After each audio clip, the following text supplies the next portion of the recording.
For a video on the Red Ribbon Army arc, options were admittedly limited without retreading what I've said before. Watch those videos if you haven't already. That said, the focus of this video is more so on the Uranai Baba segment of it. Some would debate if it is part of the Red Ribbon Army arc, but given it's what concludes Goku's search for the Tsushinshu, that was the opening plot point of it, as well as resolves Bora's demise, that was a notable part of the third act. I'd say it's more than earned its categorization as the epilogue to it. It's during this portion of the arc that we have the physical introduction of Son Gohan into the story.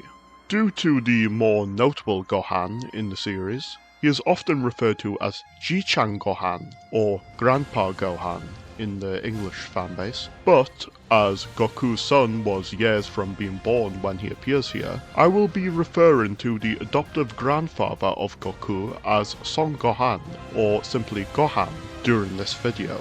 Despite only appearing in the manga for this arc beyond a quick flashback in the Saiyan arc, Son Gohan has much to dig into with characterization and history through offhand mentions that craft one of the more mysterious and interesting characters within the Dragon world.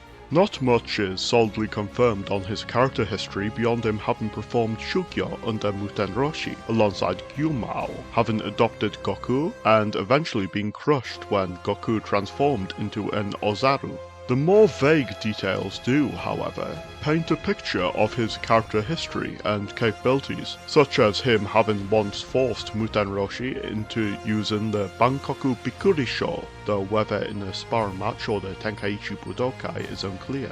And, despite being aware of Muten Roshi's capabilities, Yamcha notes that Son Gohan is the one said to be unrivaled compared to all martial styles. This is also corroborated during his introduction with him fighting comparatively with Goku that had far surpassed Muten Roshi at this point, not counting his max power stage at least. And well-known martial artists of greater levels than post-canon training Goku, such as Chopper, may have risen to fame after Gohan's seclusion from the world of martial arts.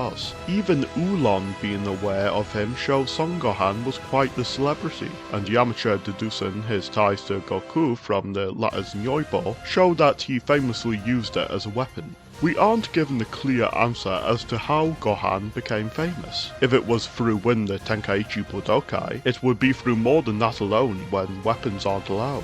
Perhaps he famously used it to save many, as his adoptive grandson would do, but this is speculation. In any case, these present Gohan as living far closer to a Shugyo mindset than his master, as does their attire.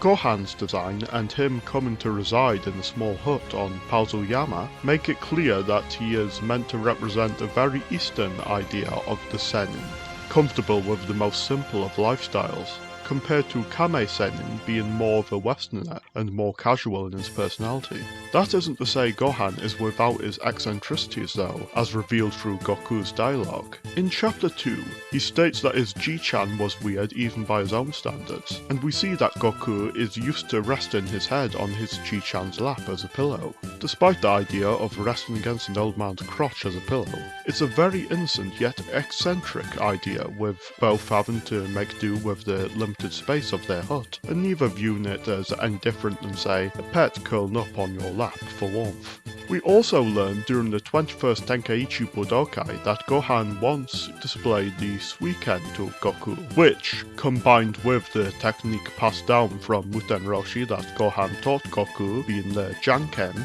shows him as a playful man. Though we are shown in his reuniting with Goku that Gohan has an appetite for women, like his own master, Gohan's advice to Goku on treating women well shows him as having far more tact and good intentions than Kame Senin. We don't know exactly when Gohan was crushed to death by Ozaru Goku, with it being sometime between the years aged 738 and 749. I would deduce it'd be on the later end with the strong bond Goku had built with him, how well Goku learnt what he had been taught on martial arts, and the building of good character Shugyo entails, combined with enough for him to make good logical deductions despite his limited world experience.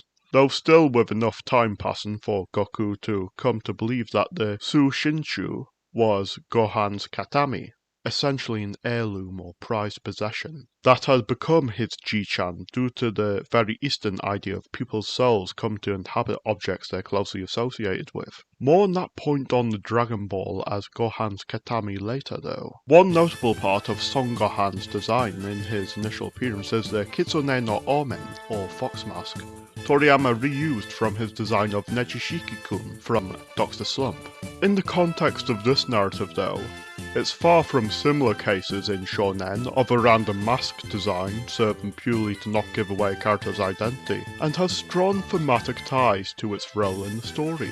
The most basic one is him bringing yin and yang into a part of the story that lacked balance, by being the most human and Eastern of Uranai Baba's fighters, with each of them being mainly undead and entirely Western movie monsters, along with Baba's design clearly drawn from European witches. The hiding of his identity through a fox mask works well culturally, as foxes within Japan represent the role of being emissaries of the fertility and harvest kami Inari, through vicariously protecting rice by hunting mice, and also play the role of trickster gods within Noh theatre and folklore such as the story of Tamamo no Mae. The Inari connection works well with wordplay here, as the name Gohan is spelled with the characters for cooked rice, as opposed to Inari bestowing uncooked rice.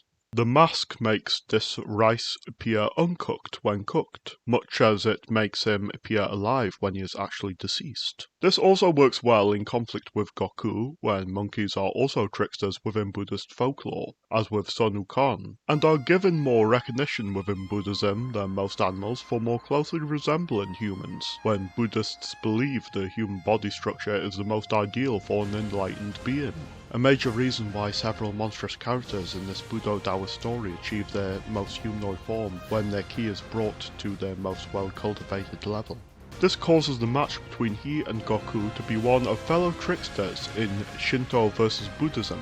This level of symbolism also makes Gohan accidentally tearing out Goku's tail quite notable in removing the savage symbol of the Ozaru and showing the full humanity of Goku in both this action and the events following, with them reuniting being the only time in the original manga where Goku cries. And it works amazingly well retroactively as a combination of a head injury but primarily the ideals Gohan instilled in him that allowed the savage Saiyan Kakaroto to become the Son Goku we know.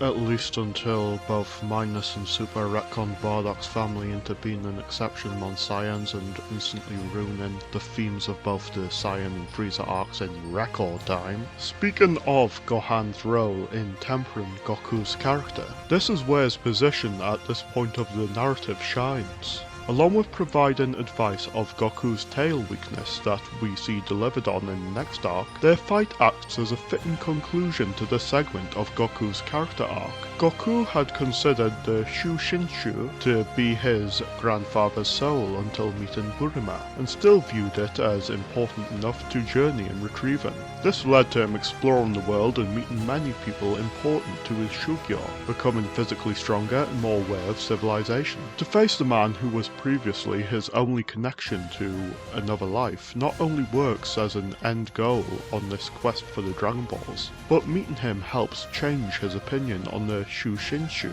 and act as catharsis, with him seeing his Ji-Chan as fine in the afterlife and content to simply reunite for a fleeting moment before he returns there, the fox's trick having been performed and him moving off stage with his role complete. We see this in how Goku's reverence for his Ji-Chan's Katami gradually fades throughout the story, to the point of losing that significance entirely after the events with Raditz. That said, Son Gohan serves as a good display of subtleties Toriyama can weave into crafting characters, a well-done usage of symbolism to serve a narrative, and as an excellent conclusion to this stage of Goku's character arc, and the more adventurous segment of the manga. Next time, moving into the 22nd Tenkaichi Budokai, we see how Toriyama utilizes ideas of light and dark for the narrative in ways you may not have considered.